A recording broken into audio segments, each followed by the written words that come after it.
Good evening. Welcome to tonight's Renewable Energy and Sustainable Living presentation brought to you by MOREA, the Mid-Atlantic Renewable Energy Association. MOREA is a 501c3 nonprofit grassroots organization made up of volunteers dedicated to educating and engaging the public and advocating for renewable energy production, energy efficiency, and sustainable living. We encourage you to listen, ask questions, experiment with what you learn, and help others become more sustainable. I'm Phil Jones, tonight's host. This is our sixth meeting for this year. We'll be back the last Tuesday in July to continue our monthly presentations on renewable energy and sustainable living. We post presentation and registration links on our website at www.themorea.org, where you can also add yourself to our mailing list to receive our email reminders. Next month, on Tuesday, July 30th, we will be featuring a presentation by Stephen Bennett, who will be giving us a behind-the-scenes look at how PJM is managing and integrating renewable energy into our electric grid. Tonight, we are presenting the dark skies. During the presentation, please mute your microphones. You can enter questions into the chat box. At the end of the presentation, we will ask your chat questions to the presenter. Tonight's presentation will be recorded. And now I'm pleased to present and introduce Mark Grosz. Mark is the president of DarkSky PA, Pennsylvania chapter of DarkSky International. He is also a member of the Pennsylvania Outdoor Lighting Council. He serves on the Mechanicsburg Environmental Advisory Council.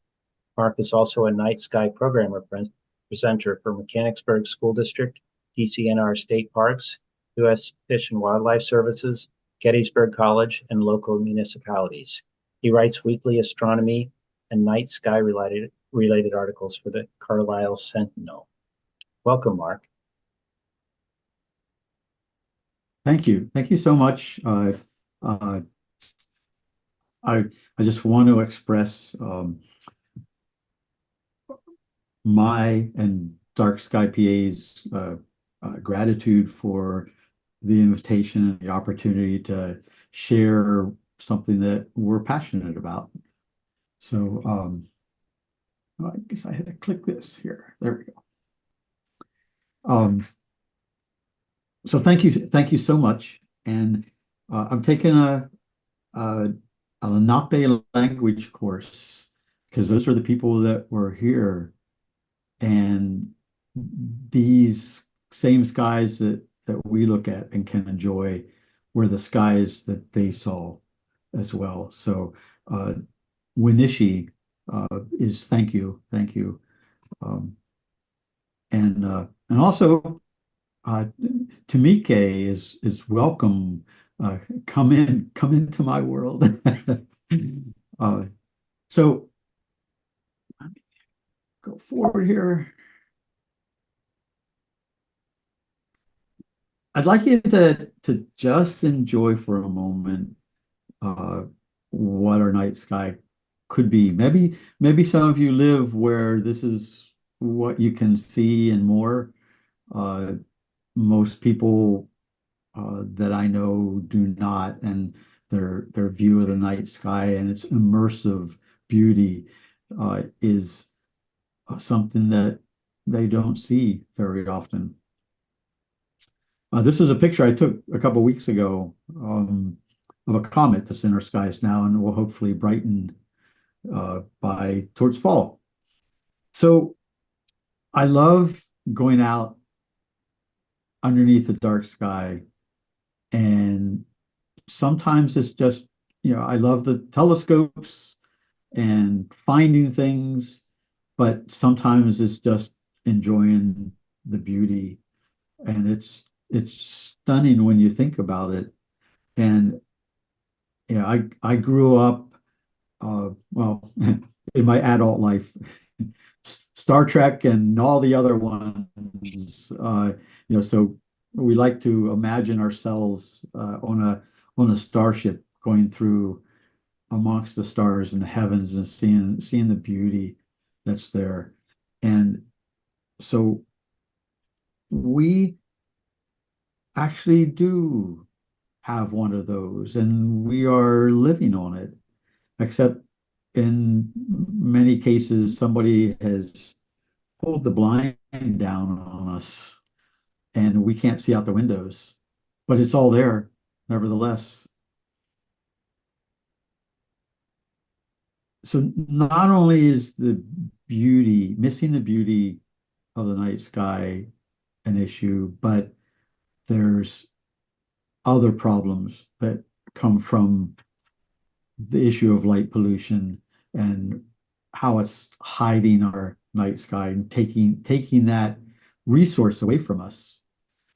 So I want to go foundational here, and we could have gone into some research and things like that, but some foundation is what people don't realize.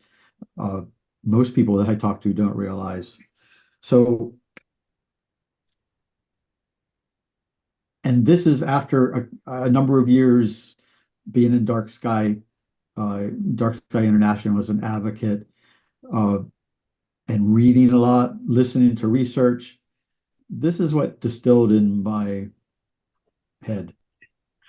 And it's from the beginning of time, light and dark, day and night have orchestrated, arranged, informed, and timed all life on Earth. Now, I'm a musician. Behind me here is guitars and things like that. This is my music production studio. Uh, Music is synchronized by an arranger, and there could be a director. I played this morning and there was a music director directing us as to what we played and so forth. Light is that director for nature, for all life on Earth. And whether it's us with circadian rhythm, whether it's trees and plants or different animals, light, this is a foundational thought, that there's light for vision and light is data. Light is a stimulus, I guess you could call it, or light is information. And all life on Earth uses that to mitigate the environment. Trees reach for blue sky. It's not the sun they're after. They're after blue sky and light because that is how they produce food, photosynthesis. So they have photoreceptors that make them grow towards that light. Red and infrared is what turns seeds on and off from starting, breaking open and germinating. So recognizing light for vision and light as data. For us, there's our circadian rhythm, and I'll give you a good site. It's called BioClock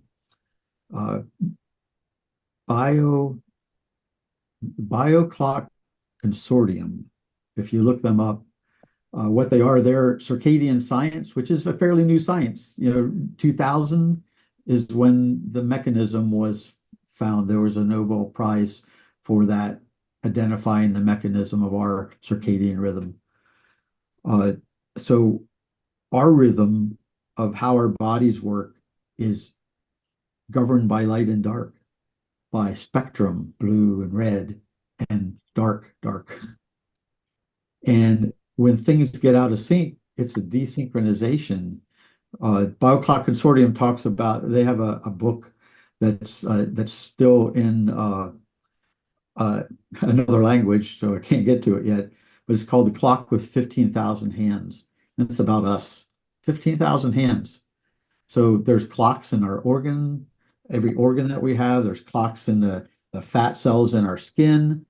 We have photoreceptors in our eyes, and a system of it's like Lord of the Rings. The ring to rule them all is the SCN, but you can force organs and things to like our liver and stuff. If you eat late at night, will reset its clock, and while our melatonin is up, the liver should not, and pancreas should not be doing what they're doing to process that food. And what happens is it leads to high glucose and blood pressure and so forth.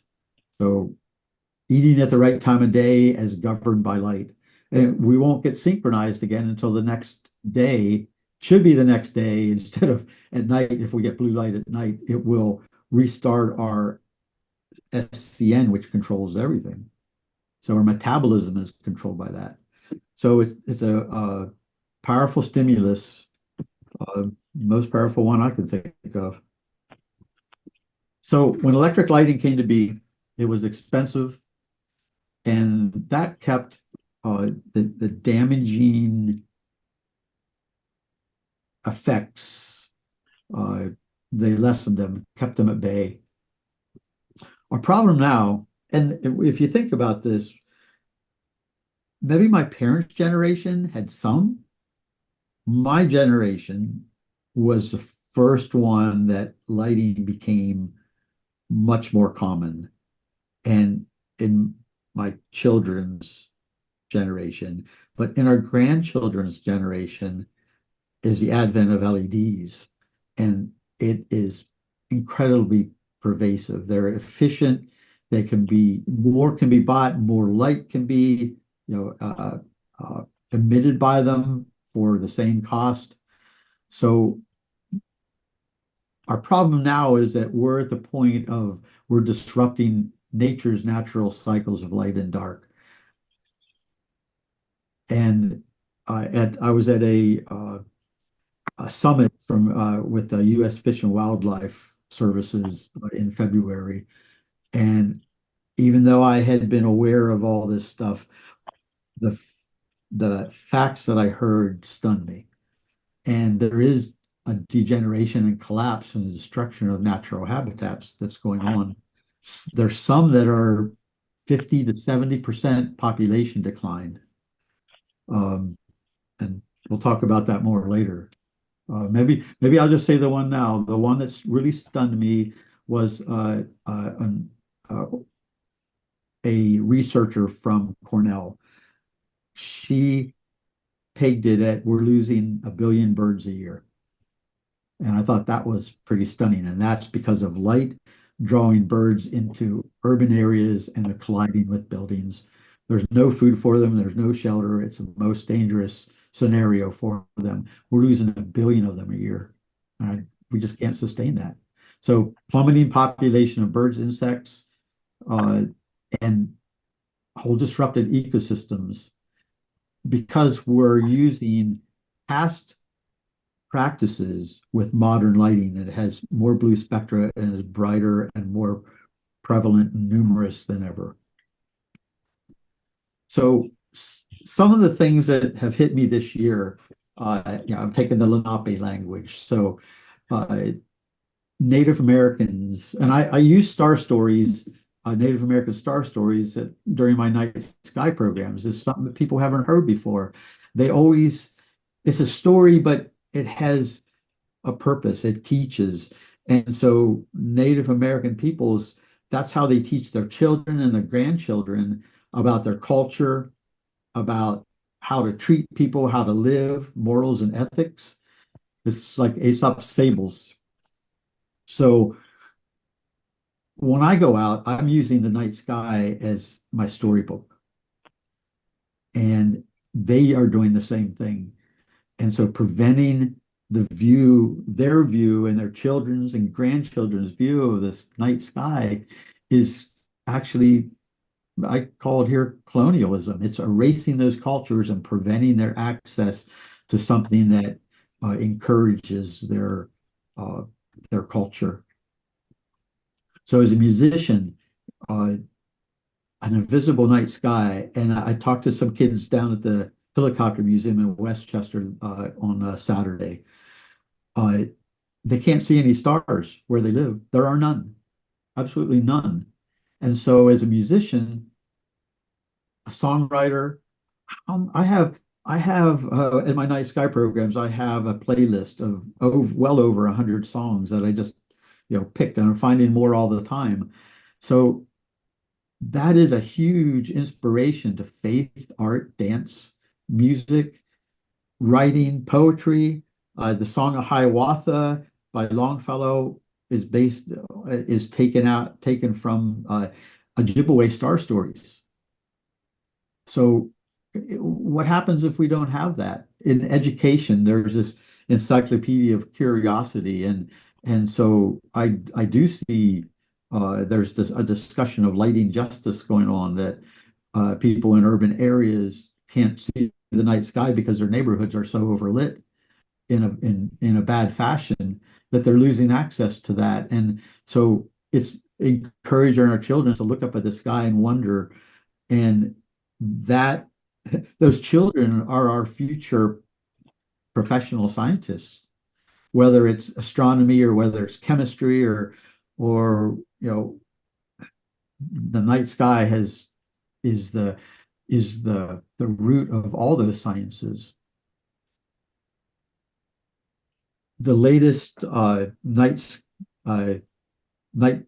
magazine from DarkSky International talked about well-being in the night sky and mindful stargazing. So losing our view of the night sky disconnects us from nature. It's a source of peace for our mind and soul. And this is shared human heritage through the ages. It's the Lenape were here, headed and enjoyed it, and now it's being taken from us. It's something that we share across generations, across eons of time. And it's a common resource, natural resource that belongs to the people of our state, and it's supposedly protected by the Pennsylvania Constitution. There was an amendment in 1971, and the General Assembly is tasked to protect that. So I use star stories, and I'm not going to, I won't tell you some. You'll have to come to a nice sky program. There's one about a dog that came out of the North sky, and it's about how a family had the courage, a father and the wife and children scared it back into the night sky, and when it was eating their cornmeal, and when it went back up in the North sky, it spilled the cornmeal out of its mouth. It was such in a hurry to get away, and that's the Milky Way. There's another one about the Little Dipper and the wolf, coyote, and the fox sending their pups to take care of us because we had no companionship and no one to alert us and no one to guide us. They sent their pups as the origin of dogs. And there's another one that actually I have a song I released about this one. It's about a coyote who fell in love with a star and what happens, and it's basically watch infatuation with beautiful things because they'll get you in trouble. So they all had a story. They all taught their kids and grandkids something, and so that's important. So this is something that I didn't think about until this year. I read a book called Starborn, and it's fascinating. It portrays the night sky as our teacher, as our muse, and from ancient to modern civilization, everything that we have, math and sciences, came from chasing after the sky, trying to understand it, trying to use, to predict what it would do, because that was issues of faith and for ancient civilizations. So navigation, math, science, mechanics, engineering, scientific method, clocks that we wear on our wrists are the result of that. They were really navigational devices so that people, navigators in ships, they could tell the longitude that they were at by looking at the North Star, but they didn't know what latitude. They needed to know how long. So there was the first wristwatch was on one of Cook's ships, and it cost half as much as the ship did. It was very expensive technology. So just a depiction of what the night sky has given us in math and science. You know, Newton and Kepler, all that math, calculus, all that came, geometry, all that came from the sky pulling on us and teaching us. And getting back to the Star Trek and some of the other uh, uh, sci-fi things, uh, the night sky is calling us, and it's been calling us for, like, 2001 Space Odyssey, right? And light pollution is cloaking this call. And I think, like Elon Musk is, there's a motivation to go to the stars. And this is, I think it truly is our destiny to do that. So, but if we can't see it, will we ever go, or will we shoegaze as some guitar players looking at all their pedals, looking down the whole time as they do? I hope not. I hope that we don't lose our view of the sky and our fascination with it. I'm a grandfather. We have four granddaughters. So in a couple of generations, we have lost or are well on the way to losing our view of the night sky. At what cost? It's a huge cost. So somebody can walk down the street at 3 a.m. and have all the streetlights on. It's not sustainable in many ways. But I wanted to talk about that character thing because it's deep humanity character things that this night sky has given us, and to lose it is much more than the ecological and health risks that we face because of light pollution. I've seen it as something deeper. I appreciate you bearing with me as I share that. So lighting technology has radically changed and now contains, it's the blue spectra and the brightness and the pervasiveness of light everywhere. We have no night. In Mechanicsburg, PA, there is twilight. There is no night. It's crazy. And obviously, from the pictures here, you see, all except one, you can see what the problem is. We all know what it is.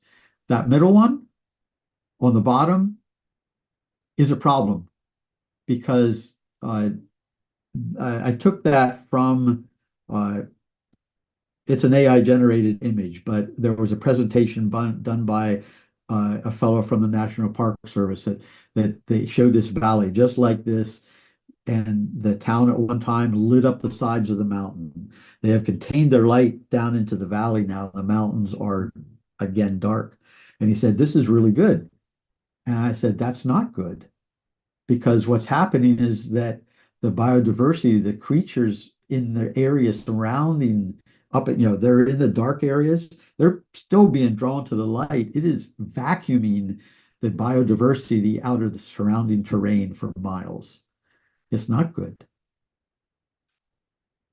So our problem is that we want to know what our minimum lighting level requirements to see and so forth are, when we really should also be talking about what's the maximum light level that this should bear. And when I worked at IBM and AT&T for 38 years, and we had this mantra at IBM. It was called Think. I don't know if you've ever seen that or heard that. And it was kind of in that typewriter print. So if we think about this picture, would we leave our hose on all night running water? We wouldn't do that. That would be crazy. But we leave our lights on all night, and we'll see what else that's impacting besides wasting energy. There's nobody there. There's no need for those lights. So this is a pervasiveness of light pollution. And we live, you can kind of see where we live. You can see, Lake Erie there. You can see where Pennsylvania is, and DC and Baltimore and so forth. Um, it's not good, and it's increasing at about 10, almost 10% a year. So how much wasted energy? I had a friend that he works at Adler Planetarium in Chicago, and I wish I had his. I wish I don't have his calculations and how he arrived at these uh, calculations yet, or the result yet. But I just to say, Borough Mechanicsburg, the satellites are only seeing the upward radiance, the upward light, either direct or reflected. And the satellites are spectrally uh, challenged for the blue light that we have in our LEDs. So it's much more than what the satellites are seeing. He calculated that annually 240,000 kilowatt hours it's totally wasted light. It's light going straight up. It has no use. In June 2023, I looked at our records. We used 1,100 kilowatt hours. I'd like for somebody just to fix the lights and give me that 240,000 kilowatt hours to use at my house. I'd really like that rather than wasting it. It's a total waste. And that contributes, if you're worried about climate change and carbon, you're watching, uh, uh, people are watching that in municipalities. That's a lot of carbon. But this is the bottom line. And there's a lot of discussion. I hear a lot from different groups. Uh, Road lighting, distance detection, crime and safety, the color temperatures, the spectral power distribution, different visions, our circadian thresholds, all that stuff. The bottom line is that we're destroying everything on Earth so we can see at night when there's no one there to do any seeing. Our streetlights are on all night long. There's nobody there.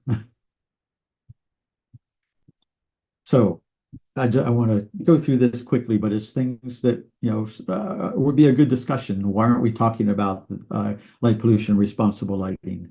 And people say not widespread enough. You saw the map, it's bad.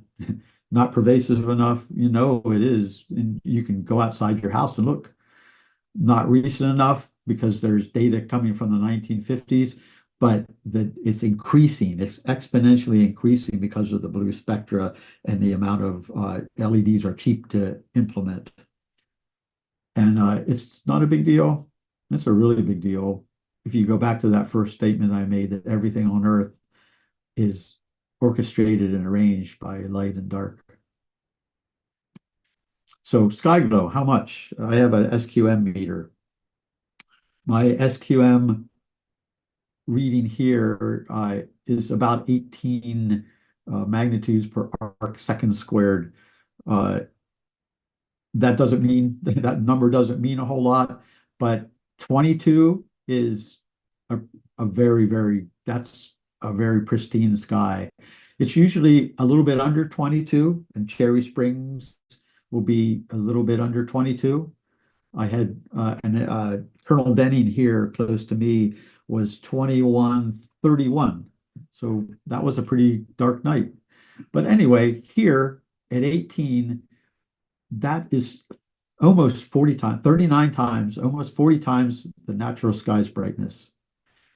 I was in Cherry Hill and Mount Laurel, New Jersey the week before, and I took a reading there because there was only one star in the sky, which was Vega and the moon. That was it. It was 17.06, which calculates out to 100 is 99 99 something, 100 times the natural sky's brightness. So how much is too much? And I get back to the birds. Is losing a billion birds too many? Is it too much? How much wasted energy is there to get us to 40 or 100 times the natural night sky brightness? It's an incredible amount of wasted energy. So we need to change our practices. So by light and dark, this arrangement, every creature has its place, purpose, and timings. Flowers bloom at the right time. There's pollinators there, whether it's nocturnal or diurnal pollinators. The flowers are blooming at the right time for them to be there. There's insects for the birds, insect hatches for the birds in the spring, in the fall. There's berries and things like that. But that migration time has to be matched perfectly. If it's too early or too late, the food supply is not there.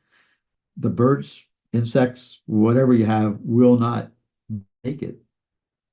So everything affects everything else. It ripples into everything. So we have daytime, we have nighttime, and this is really cool. It's the efficient use of the same physical space by two complete different groups of creatures. But moths do things at night so that bees during the day can do what they do. If the moths don't do that, then the bees can't do what they do. So we need the nocturnal. We need the nocturnal insects and animals, or else we're going to lose both the nocturnal and the diurnal. And these two are integrated much more than we think. And I gave a couple instances of that, if you have, berries. So if, getting back to birds being drawn out of their natural areas and into cities, what you have is, they're not making it into cities. The birds are having a problem. And we don't think about outside the city and outside the sky glow dome. But the problem is that we have vacuumed the creatures out of that dark area where the food is. And that food is how the birds eat the berries, they propagate the plants. And if the birds aren't there, the plants don't get propagated. And so that area could be 50 miles outside the sky glow dome. It's being impacted by that sky glow dome. It's just not as easy to see. So our current lighting practices are completely destroying the nocturnal environment. Like I said, here, there is no night. It's twilight all night long. So I'm not sure what it's like at your house, but just go out and take a look and see what you think. So that's half the ecosystems on Earth, right? I've heard different figures, but I can tell you that well over half of the organisms on Earth are nocturnal. We've destroyed their habitat on the East Coast, Pennsylvania mostly. We've mostly destroyed that nocturnal habitat. It just is in pockets, like Cherry Springs. There's some around, in different places, but overall, it's being destroyed, and we're losing those animals, and that's going to come back to haunt us. So I'm saying we have to change our ways. We need to rethink, and together, what can we do? So at IBM, we had to take this course once a year and sign off on it. Maybe some of you work for companies, you do the same thing. It was hazardous materials handling. And if I remember right, these are the things basically summed it up. You limited the amount of level or toxin per area or mix, what was in the area. You mitigated human exposure with protective equipment and time, or limit the time spent by people in contact with that. And then after you did all that, you monitored for exposure.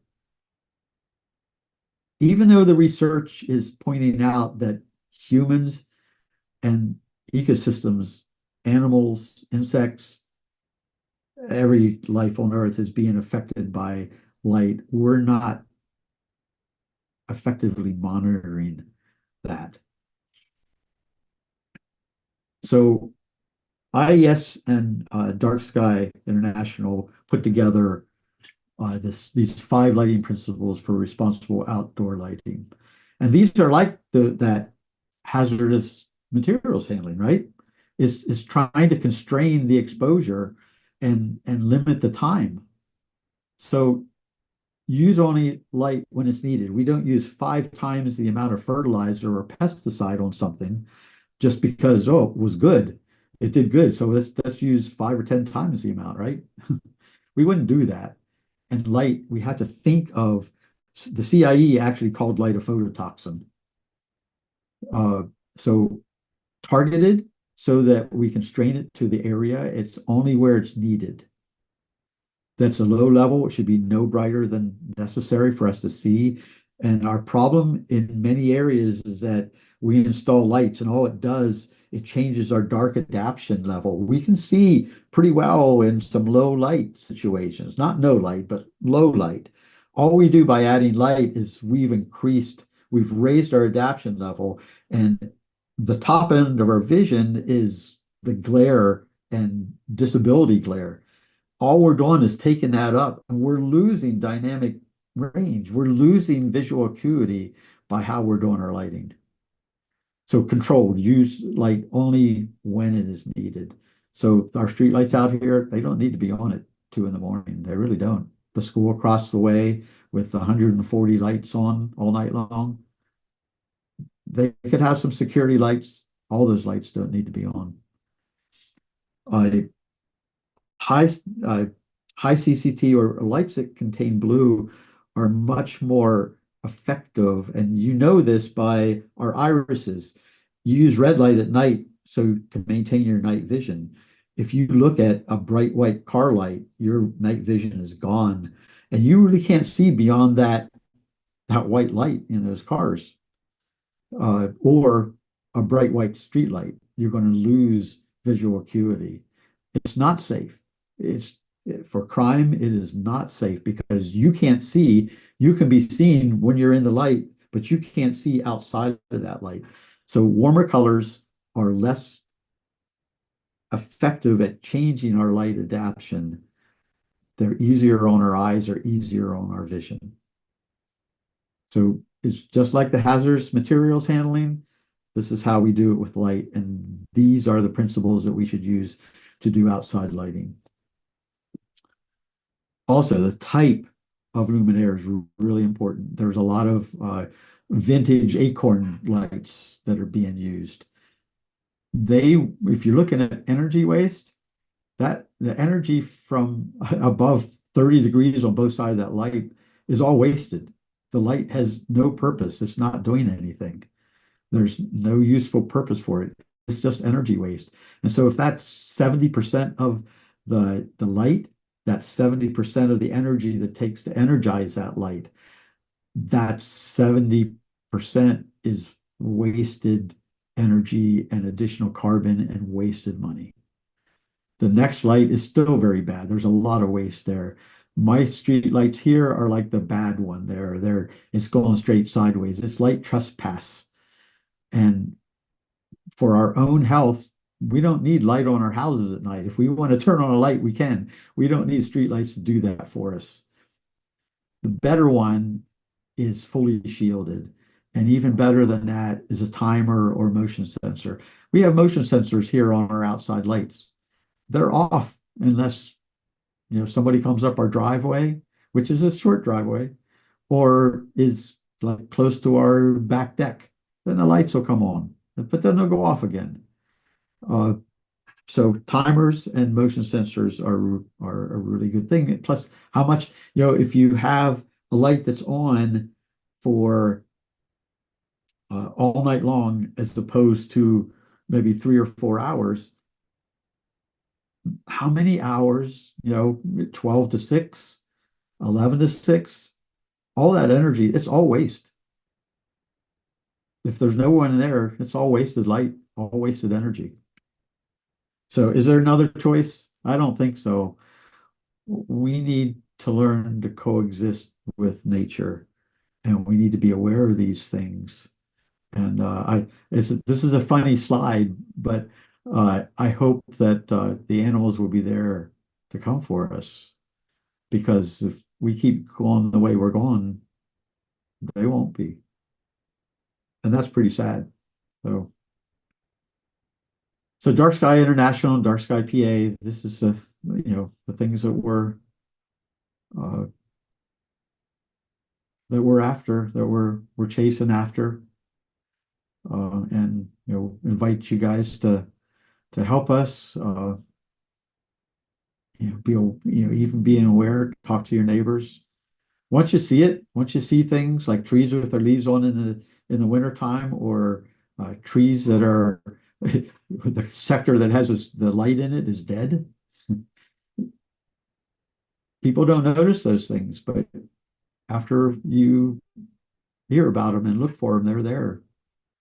So please join us in helping to preserve the dark skies that we have, and reduce light pollution, and use our lighting more responsibly and more sustainably.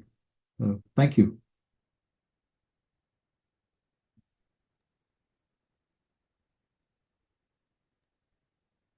Mark, thank you. That's wonderful, inspiring presentation. And we'd like to get into some questions. Joe, do you want to kick off some of the questions from the chat? Sure. And since the first one is mine, I recently heard a robin singing like at 2 or 3 o'clock in the morning, and I was never sure if it was related to its territorial rights, if you will, or if, since our development has street lights, if that robin was affected by those lights at that time when it should be sleeping just like I should be. There are some birds that are pretty early, that are territorial, and they are singing for their territory. But for the most part, that's some proven research that light at night and sky glow at pretty low levels is causing birds to be more active. Some of the issues with birds is also that so we have daily cycles that we think about, but we also have seasonal cycles, and birds, that's how the length of the day is how they know when to migrate, and they know when to nest. They know when, to have their young, because when they have their young is when everything it's springtime and everything is popping. There's food, there's, everything that they need to survive and to grow is there. If you change that time, both the long periods and the daily cycles, then you're stressing those animals, whether it's birds or any other animals. Okay. The next question we have is, do you think we were marketed towards or made to believe that bright lights make us feel safer for security? And I think you mentioned in the second part of this question, are motion sensor lights a tiny step in the right direction? I'll go there first. Yes, I think they are a good step. I have hue lights at our house, so I have them change during the day to red. We red shift at night, blue shift in the morning to mimic the day. And but the motion sensors are actually is better. Like, if you're not paying attention, having a light on outside and being worried about somebody being out there, you're not, unless you have a dog that hurts you, like one of the ones that was sent down to help. Polarized. We have a little one of those.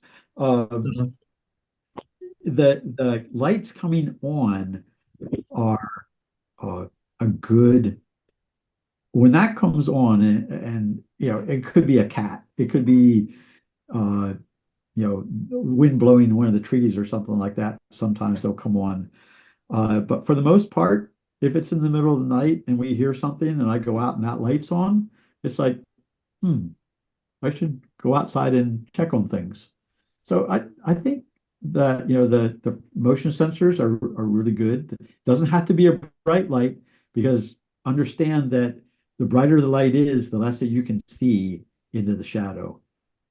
And somebody could be hiding right around the corner of a shed or something like that. And if your eyes are adapted to that light, that bright light, you'll never see them.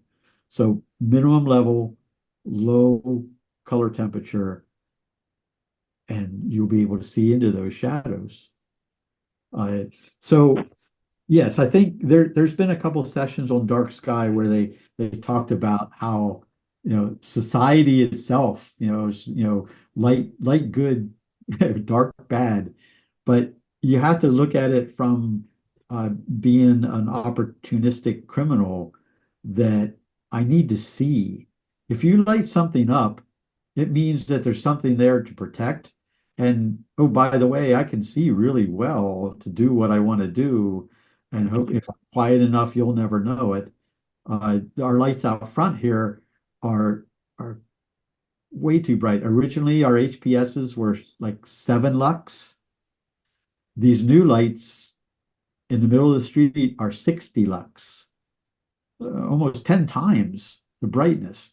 And all they do is they light up the interiors of the cars, so now the criminals can walk up and down the street and see what's in your car without needing to use a flashlight. So yes, we've been led to believe that, and certainly the marketing arms of the manufacturers and power companies and so forth really hit that crime reduction. But honestly, so if you look at light pollution trends and you do a trend on Philadelphia, pick an area, and you'll see that their light is trending upwards. They keep making it brighter and brighter and brighter, and it hasn't reduced crime at all. Crime is also increasing. So I guess one could, in reality, say that you increase light, you're going to increase crime. But we do need security lighting. We need safety, light for safety and navigation. It's just how much do we need? And it's so easy to overlight in this era. And it's really not helpful. So Okay. I hope that was a good answer. Yeah. Thank you. Next question is, you mentioned the things moths do at night that the bees need during the day. Can you expand on that? It's preparing the flowers. The moths do things on the flowers, and I'd have to go back and find that research. I read tons of research, and it's like, oh, I remember that. They actually nocturnal pollinators. I was reading this yesterday. They pollinate more plants than the diurnal, the daytime pollinators. But there's a relation there that the plants need, the moths do things that the bees need done, or else they won't be as successful at pollinating. Next comment is, I remember when New York City had a blackout, everyone who was there was wondrous at the beautiful sky. I believe they have some code that requires streetlights to focus down to the street.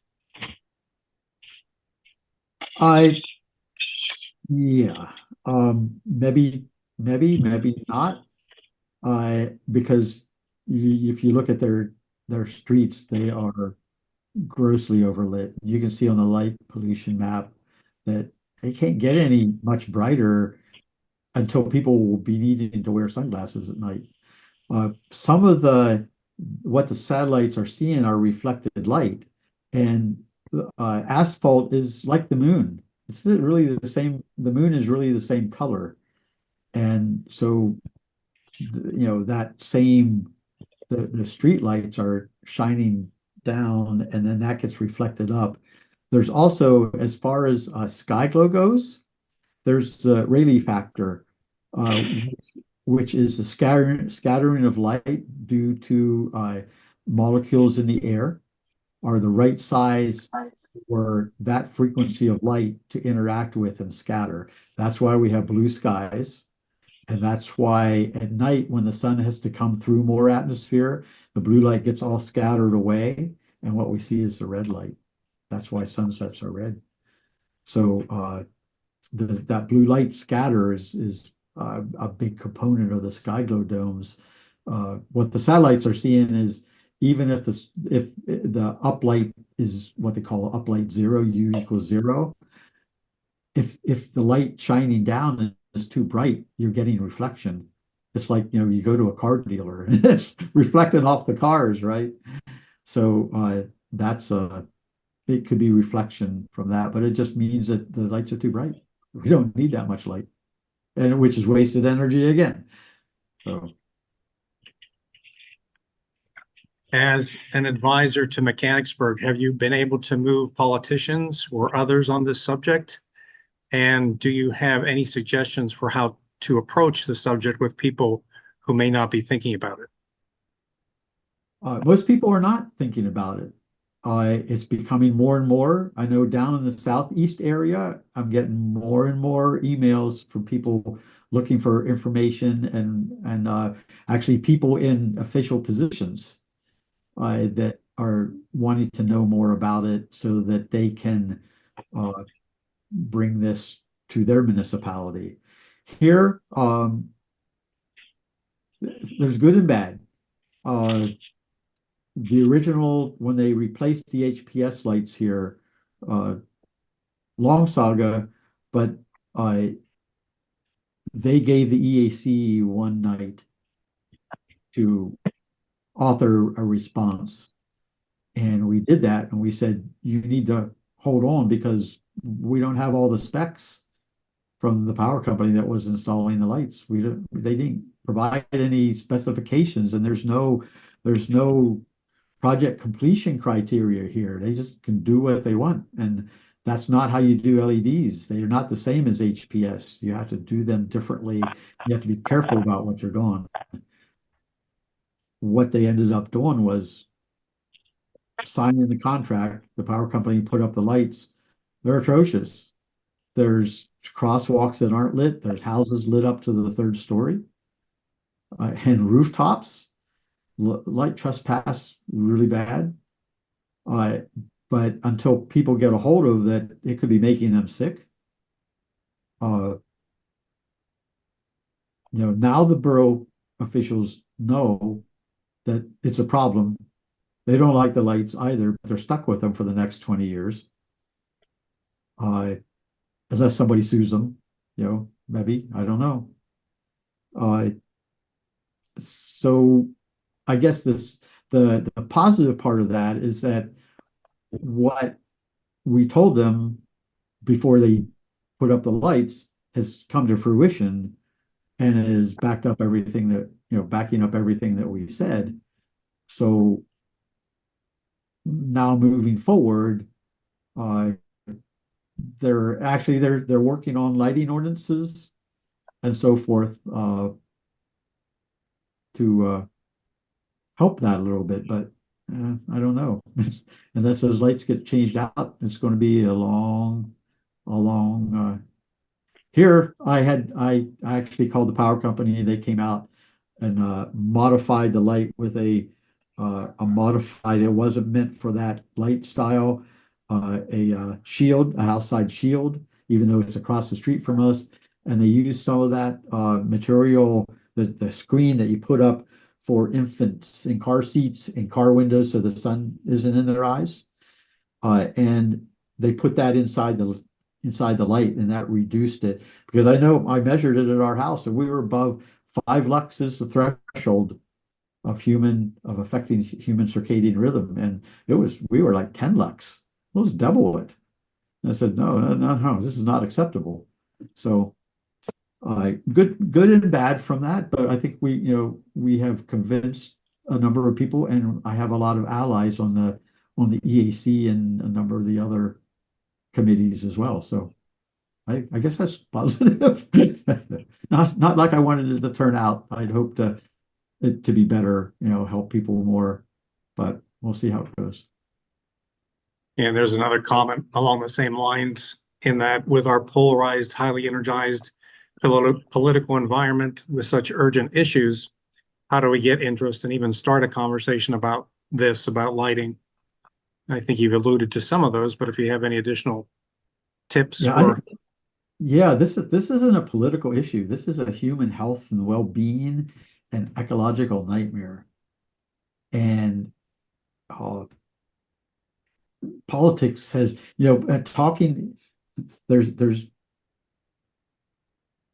this is my observation. One side really wants to crack down and put up ordinances and tell people to do this and that, how they do things, and really, regulate it. I'm not from that. It's when people know, and they're smart people. There's a lot of smart people, and borough officials, they're under a lot of pressure, but there's some really smart people. And once they know the effects, then it's to do the right thing, to get people to do the right thing. The conversation isn't so much about ordinances and cracking down on this or that. It's about these are the effects. These are the problems. It's like we don't use DDT for a reason. And we can't use light like it's DDT. It's more nefarious because I call it a multi-vector uh, pollutant. It just doesn't attack the nervous system, or it just doesn't do that. It's attacking every organism on Earth, including the bacteria in the soil. It's changing the biosphere in the soil. That's going to change the insects. That's going to change the birds that eat the insects or the other critters that eat the insects. It just ripples up the chain until it eventually reaches us, right? So this isn't a political issue at all.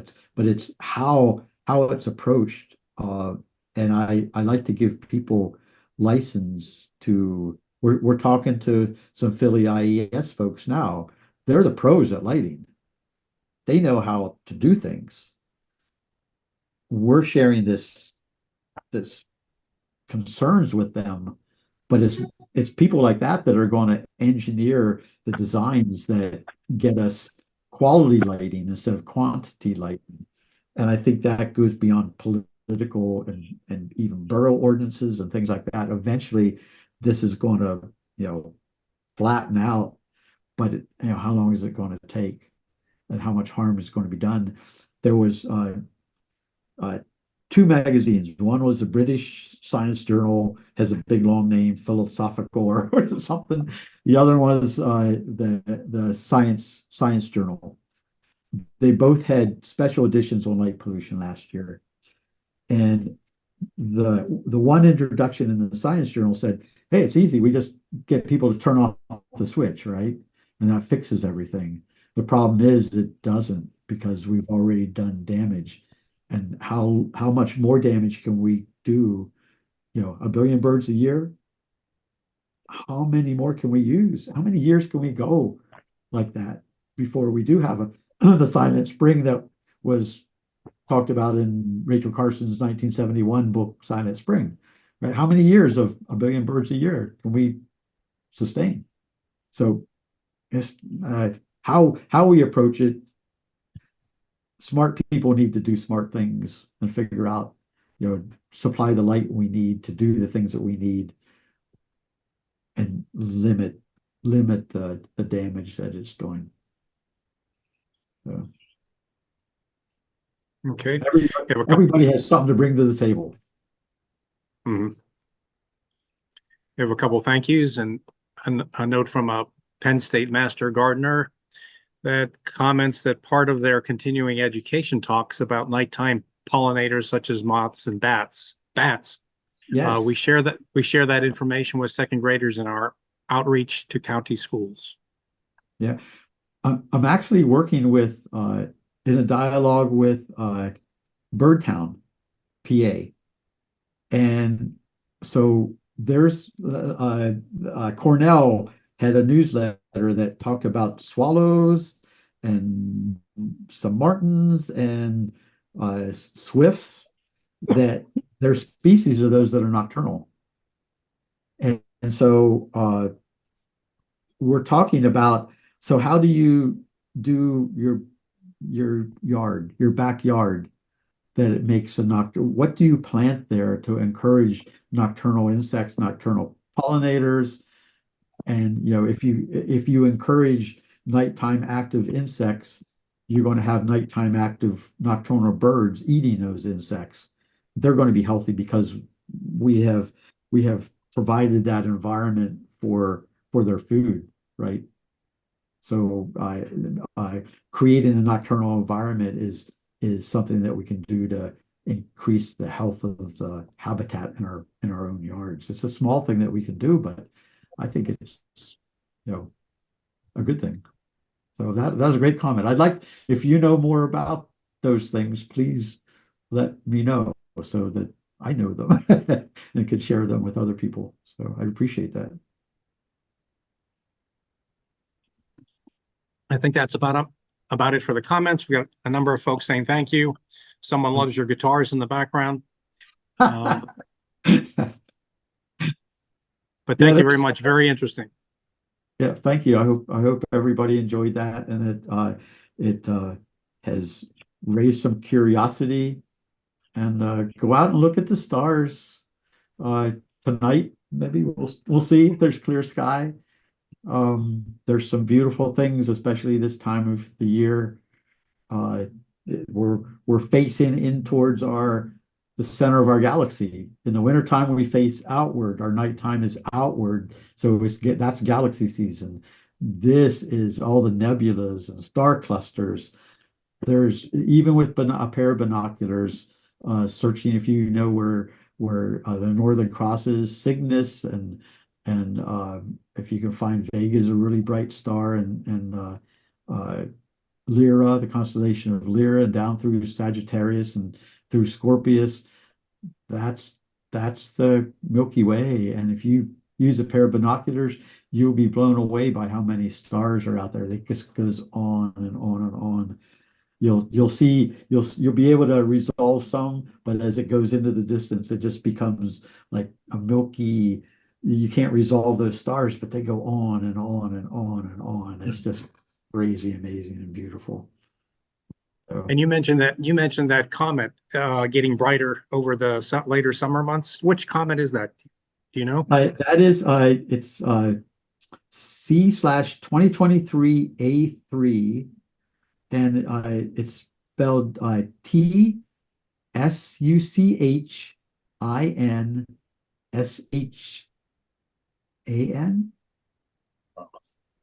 -Atlas. There was two entities. There was two automated telescopes that found it in 2023, and so they give them credit. That's how they give them credit. But this one is it's inbound from the Oort cloud. They think it's, I read it was the first time. So it's a pristine snowball. So they're examining it. It's going to go by the sun at about the distance of the orbit of Mercury and come around the sun. So they don't know what it's going to do. Their comets are tricky. They don't really know what it's going to do. So Taktani will not be word. It's, I don't know. But it's yeah, you'll be able to hopefully it'll be naked eye, but if you know where to look for it, it's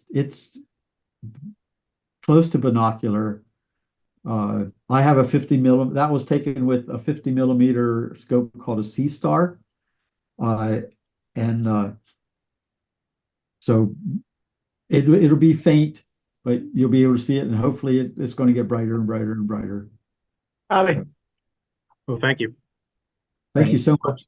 Thank you so much, Mark, for sharing all this with us, and wonderful presentation, and thank you very much. We'll look forward to seeing everyone next month when we explore the grid PJM. So thank you, everyone, and have a good evening.